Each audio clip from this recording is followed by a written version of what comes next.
For years, two questions kept me awake at night. I couldn't shake them off, and honestly, I was scared to face the answers. The first was this: why, in a world with more comfort, technology, and medicine than ever before, are so many of us still struggling? Rates of anxiety, depression, and burnout climb higher every single year. We've got apps to connect us instantly, yet people say they've never felt lonelier. The second was personal. From a young age, I carried a heaviness, like a dark cloud that followed me, even on the brightest days. I couldn't explain it. I tried to hide it, but it always came back. I did what I was told. I went to doctors. I followed the advice. I tried medications. Some helped for a while, but the pain kept returning. And I kept asking myself, if I'm doing everything right, why do I still feel so wrong inside? Those two mysteries, the rising tide of mental distress around us and the storm within me, set me on a journey that changed everything. I learned there isn't just one cause of depression and anxiety. Yes, biology plays a role. Genes can make us more vulnerable, and brain chemistry can change when we're depressed. But that's only part of the picture. Most of the causes aren't in our biology. They're in the way we live. And when you understand them, you start to see a whole new set of solutions, a new kind of antidepressant. Let me share a story I came across. In a rural village, a teacher suddenly lost his job when the local school closed. Teaching had been his life. He stayed home, ashamed to face his neighbors. Day by day, he withdrew. He stopped eating with his family. He stopped laughing with his children. Soon he barely left his bed. Classic depression. The community noticed. Instead of telling him to snap out of it, they came together. They asked, what can we do to help him feel valued again? So they pooled their savings and built a small workshop next to his home. They encouraged him to start tutoring the local children, sharing the skills he thought he'd lost forever. At first he resisted, but slowly he returned.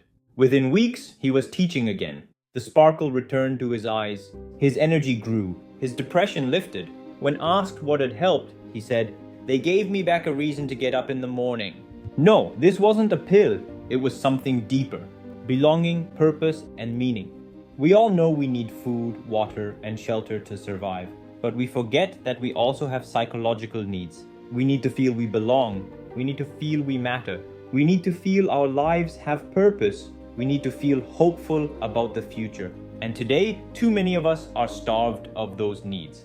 That's why depression and anxiety are rising.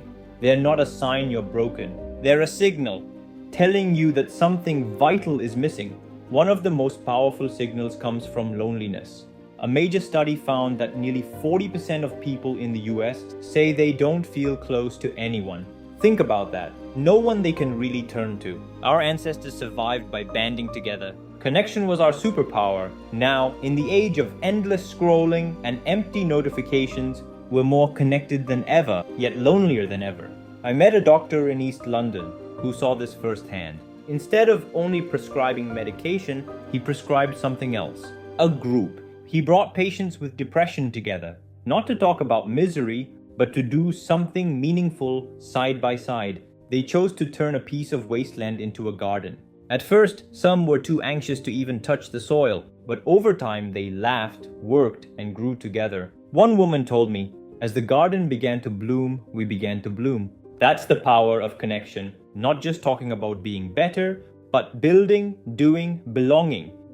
Here's another hidden cause: junk values. We're told that happiness comes from money, status, likes, and followers. We chase them thinking they'll fill the emptiness, but it's like eating fast food for the soul. The more you consume, the hungrier you feel. Professor Tim Kasser spent decades studying this. He found that the more you believe you can buy or post your way into happiness, the more likely you are to feel depressed. But when people shift their focus from what they own to what they do, from showing off to showing up, their mental health improves. One group he studied asked members to reflect on moments that gave their lives meaning. Caring for a neighbor, playing music, helping children. They met regularly, shared their progress, and committed to building more of those moments. And slowly, their depression eased, because they were feeding their real psychological needs. So here's what I want you to take away. If you're depressed or anxious, you are not broken. You are not weak. You are a human being with unmet needs.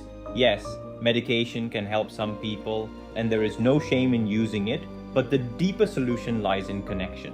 Connection to people, connection to meaningful work, connection to nature, connection to values that actually nourish you. Because the opposite of depression isn't just happiness, it's connection. If this spoke to you, don't keep it to yourself. Share it with someone who might need to hear it today. And subscribe for more evidence-based stories from the hidden world of mental health.